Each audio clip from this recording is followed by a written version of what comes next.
సరే,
ఎన్నికల ప్రచారంలో భాగంగా ఎంఈఎస్ కాలేజ్ గ్రౌండ్కి ఈరోజు పొద్దున్నే ఇక్కడంతా వాకింగ్ చేస్తున్న వాళ్ళందరినీ కూడా కలుసుకోవడానికి రావడం జరిగింది.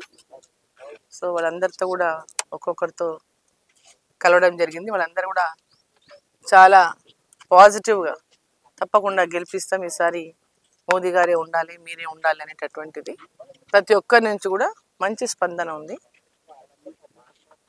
ఈ గ్రౌండ్ గురించి కూడా అంటే చాలా మంది వాకింగ్ చేస్తున్నారు ఈ గ్రౌండ్లో. సో ఈ గ్రౌండ్ అంతా కూడా లెవెల్ సరిగ్గా లేకపోవడము, సో వాకింగ్ ట్రాక్ లేకపోవడము, మేమంతా రోజు వాకింగ్కి వస్తాము, ఇక్కడ ఏర్పాట్లు కూడా భవిష్యత్తులో మీరు మాకు కల్పించాలని వాళ్ళు అడిగినారు.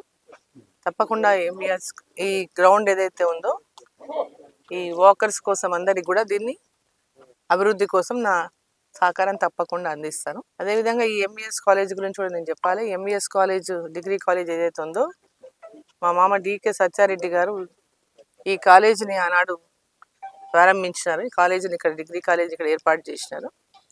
జిల్లాలో 2 డిగ్రీ కాలేజీ ఉన్నాయి. ఫస్ట్ కాలేజు ఆనాడు గద్వాల మహారాణి ఆదిలక్ష్మి దేవమ్మ డిగ్రీ కాలేజు, తర్వాత ఎంఈఎస్ డిగ్రీ కాలేజ్ మహబూబ్ నగర్లో. ఈ 2 కూడా మా మామగారు అయినటువంటి డికే సత్యారెడ్డి గారు వీటిని స్థాపించారు. ఈ గ్రౌండ్ కూడా ల్యాండ్ ఆనాడు చాలామంది టౌన్లో ఉన్నటువంటి ముఖ్యులందరితో కూడా కలిసి తన యొక్క ఒక కమిటీగా ఏర్పడి మొత్తం ఈ ల్యాండ్ కూడా ఈ కాలేజ్కి ఏర్పాటు చేయడంలో వారు కీలక పాత్ర పోషించారు. సో తప్పకుండా, ఎందుకంటే అప్పుడు ఉమ్మడి మహబూబ్నగర్ జిల్లా, అప్పుడు గద్వాల అలంపూర్ కూడా ఈ పార్లమెంట్లోనే ఉన్నాయి. సో వారు ఇక్కడ రాజకీయంగా అనేక పదవులు నిర్వహించిన నేపథ్యంలో ఇక్కడ ఉన్నటువంటి మహబూబ్నగర్ అభివృద్ధిలో కూడా వారికి కీలక పాత్ర ఉన్నది. సో ఇక్కడ తప్పకుండా ఎంఈఎస్ కాలేజ్ గ్రౌండ్లో వాకర్స్ కోరినటువంటి విధంగా ఈ గ్రౌండ్ను వాకింగ్ కోసం కానీ ఇతర స్పోర్ట్స్ కోసం కానీ తప్పకుండా అభివృద్ధి చేస్తాం భవిష్యత్తులో. నాకు యోగాకి షెడ్ అడిగినారు, సో యోగా కూడా షెడ్ అడిగినారు. షెడ్ కోసం కూడా తప్పకుండా నా సహకారం అందిస్తానని చెప్పిన.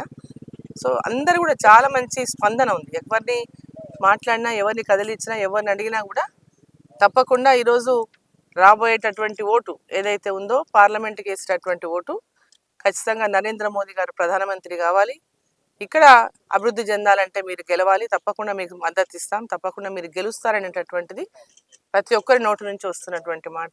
సో ఈ యొక్క పాలమూరు అభివృద్ధి కోసం, మోదీ గారి యొక్క నాయకత్వం ఈ దేశం కోసం, ఈ 2 కూడా ఈరోజు చాలా అనివార్యం అనేది ప్రజల్లో నుంచి వ్యక్తమవుతున్నటువంటి వారి యొక్క మాట, వారి యొక్క ఆలోచన, వారి యొక్క ఆకాంక్ష. మరి తప్పకుండా మహబూబ్ నగర్ ప్రజలకందరికీ కూడా నేను కోరుతా ఉన్నా, మీ అందరి ఆశీర్వాదం అందించండి. మోదీ గారి నాయకత్వంలో పాలమూరు నుంచి మరి ఇక్కడి నుంచి గెలిపించండి. పాలమూరు అభివృద్ధికి నా శాయశక్తుల ఈ యొక్క మహబూబ్ నగర్ పార్లమెంట్ యొక్క అభివృద్ధికి కృషి చేస్తానని చెప్పి ఈ సందర్భంగా నేను తెలియజేస్తాను.